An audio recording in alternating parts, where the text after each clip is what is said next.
Hello, friends. This is Dave Hurwitz, executive editor at ClassicsToday.com, here with fabulous concert programs, number 129. Wow. We're working on our Pettersson Symphony Cycle. This is number 7, which means Symphony number 8, because as we've said, there sort of is no number 1, although it's been completed by others, but authentic number 1. So we're on Symphony number 8. Now, Symphony number 8 is an amazing piece of music. It's in 2 movements, which is unusual for Pettersson.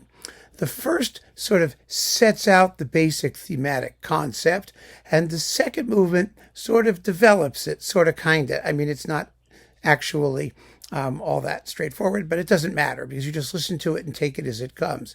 The eighth begins with a beautiful string sort of threnody that rises to a couple of climaxes, and then comes the cool bit, the second half, which is based on one of those simple ideas that Pettersson uses, just these tiny, simple, repeated melodic cells. This one is da-da, da-da. That's it. Just these 2 notes. He repeats them over and over again. And no matter what he flings at these 2 notes, that is crazy climaxes and torturous dissonance and angst and hysteria, they never change. They come back. Da-da. Now, I mean, they do actually develop in the sense that they're tossed from instrument to instrument and they appear in different settings. But essentially, the basic idea is just that. And that makes the music all the more disturbing because, you know, there is in Pettersson's music, what makes it so dark and so spooky is this mechanical quality.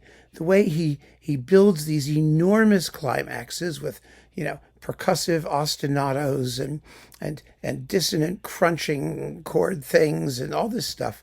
But they're based usually on the repetition of very, very simple motives that simply you get reused almost with mechanical glee. And this gives the music this sort of inexorable feeling of evil. It's very hard to describe, but very simple to hear when you listen to it. The fact that these haunting motives just keep coming back and they seem to be numb. I mean, that's the scary bit of his music. It's not the noise, it's not the angst, it's not the hysteria. It's the numbness, the lack of reaction. To hear something that's absolutely devastating, and then all you hear is da-da. It's an uncaring universe. And you hear that really, really graphically. You hear the 7th with that little trombone motive, that bwomp, bwomp, bwomp, bwomp, bwomp, that thing. Same idea. And you hear it in the 8th even more graphically. And it really is wonderfully scary. It really is terrific. Anyway, the 8th is devastating. It's about 45 minutes long, so it makes a perfect first half in terms of length. And, you know, when it's over, you know, you want to run out and kill yourself. So this is an interesting program because I've done Pettersson's 8th already in this series when I wasn't going to do a whole Pettersson Symphony cycle, and I paired it with Mahler's Des Knaben Wunderhorn songs.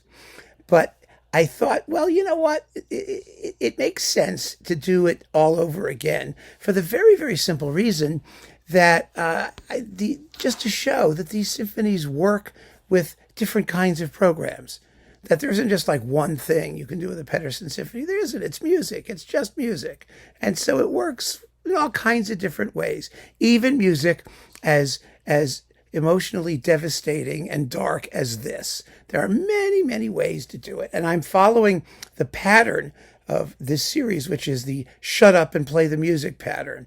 In other words, after something that's dark and gloomy and devastating, instead of trying to find something that's equally dark and gloomy and devastating, I want to find things that are different, that are just fun to listen to, that give the audience its reward for having endured Pettersson's 8th Symphony.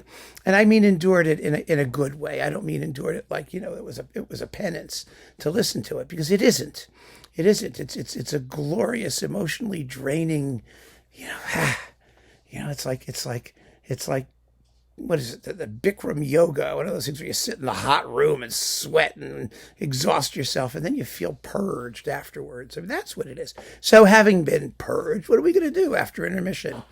Two works. First, Debussy, Printemps, spring. What could be more contrasted to Pettersson than spring? It's actually a lovely work. It never gets played. Debussy submitted it to several bouts of revision and things, and then finally he sort of gave up, and Charles Koechlin orchestrated and made this thing out of it. And it's beautiful. It's in two movements. It's got such a catchy tune in the second movement. Da da da da da da da da dum bum ba da da da da da da da dum bum. It sounds a little bit like a French take on Quando Paggio from Verdi's Falstaff. Da da da dum ba da da da da da dum da da da da da da da da da da. That's the same tune, and it's just wonderful. So Debussy's Printemps, it's about 15 minutes long or less, starts off the first half, and then for the rest of it, the Gershwin Concerto in F.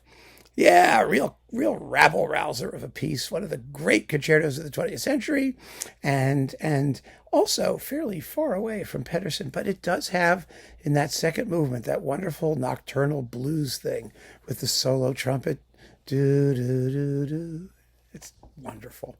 It's so beautiful, and so it has its own aura of melancholy, which is, of course, completely dismissed in the razzle dazzle rondo finale. It's a great piece, and I actually think the jazz element, the blues element, makes it sort of a nice companion to Pettersson, because both works in their demented way, and they're are equally use